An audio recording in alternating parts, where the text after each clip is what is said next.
Hello, my name is Langston Hughes. I was born in Joplin, Missouri in 1906, but grew up throughout the South in several small black communities because my parents and I moved around frequently. My parents split when I was young, causing my father to find work in Mexico. My mother and I were relatively poor throughout my childhood, and it wasn't until I traveled to Mexico to live with my father that I had any hope of attending school. Despite my father's disapproval of my interest in writing, I got him to pay for my first year at Columbia University in New York City in 1921. I dropped out after the first year. Honestly, I wanted to be in New York to see and experience Harlem anyway, not to attend school. The literary journal Crisis published my first poem before I even got to New York City. The poem, The Negro Speaks of Rivers, was published in June 1921, a clear indication that my interest with New York resulted from my recognition of its literary and cultural fame, of which I was already intrigued by the time I had arrived for college.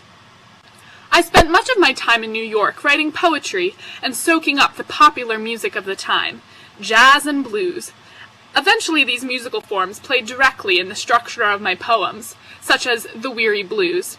Besides poetry, I also wrote newspaper articles, fiction, and autobiography, scores of operas, short stories, children's stories, political tracts, and a history of the NAACP.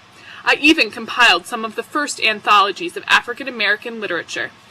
By the end of my life, the American public recognized me as one of the most representative and successful African American writers to have ever existed.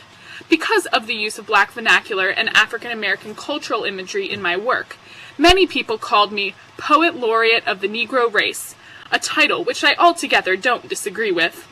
I had some troubles with the American government by the beginning of World War II because of my interest and belief in communism and socialism, but that never prevented me from speaking my mind publicly and through writing. I always sought to bring African American culture and perspective to the forefront of American cultural awareness, and to the individual people who lived throughout the country. Marcus Garvey's suggestion that we ship ourselves back to Africa should not be implemented. I've traveled to Africa, but I am an American. I state this belief in one of my more famous poems, written first in 1925, titled I Too, as follows. I too sing America. I am the darker brother. They send me to eat in the kitchen when company comes, but I laugh and I eat well and grow strong. Tomorrow, I'll be at the table when company comes. Nobody'll dare say to me, eat in the kitchen then. Besides, they'll see how beautiful I am, and be ashamed. I, too, am America.